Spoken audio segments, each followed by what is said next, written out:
Hi, my name is Abby, and this is Physics Lab 3, Magnetic Field of a Bar Magnet. The purpose of this lab was to understand how magnetic fields work through a more visual representation, to see the relationship between the measured magnetic field and the distance away from the magnet, and to use the Biot-Savart law to find the magnetic moment of a bar magnet. The overall results showed that mu, or the magnetic dipole moment, equals 2.75 times 10 to the negative 3 amps per meter squared, and my n value or slope was negative 3.1015.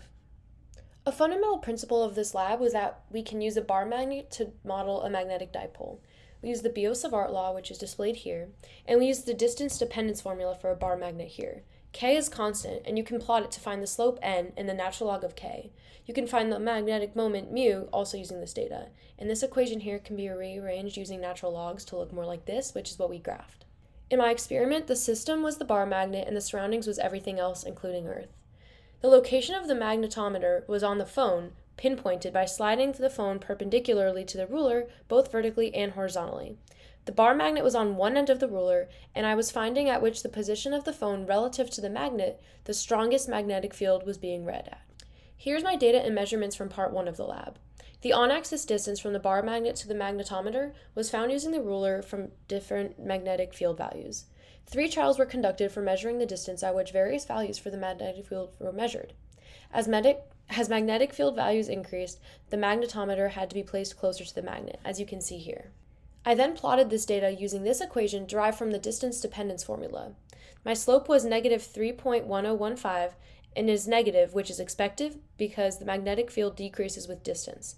The intercept was at natural log of k equals negative 21.321, as seen right here. My calculations from part 1 are as follows. I found that n equals negative 3.1015, and natural log of k was negative 21.321, so I could solve for k, which equaled 5.5 times 10 to the negative 10th.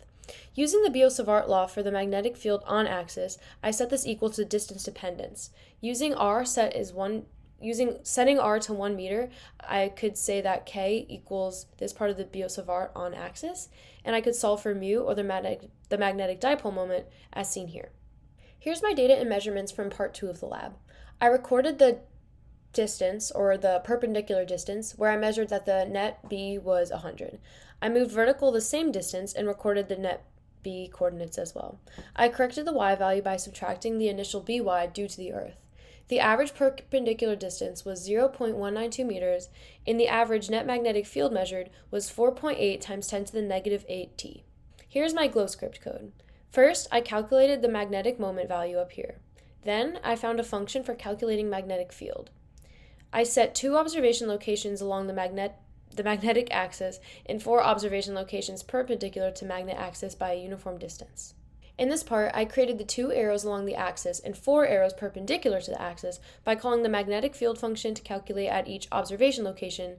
Then, I printed these calculated vectors.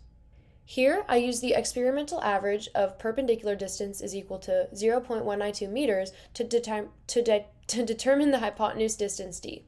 Then, I calculated the magnetic field at this 45-degree location, and I created a magenta arrow to represent this. Finally, I printed the calculated values of the magnetic field at this location. Here's what my glow script ended up looking like in the end. The cylinder here is the bar magnet, the orange arrows are the magnetic field along the magnet axis, the cyan arrows are the magnetic field perpendicular to the magnet axis, and the magenta arrow is the magnetic field along the 45-degree axis using the distance found from part 2. So, some similarities and differences. The average net magnetic field measured from the experiment was around 4.8 times 10 to the negative 8. The computer calculated this magnetic field at a 45-degree distance, and the magnitude of this was around 2.17 times 10 to the negative 8.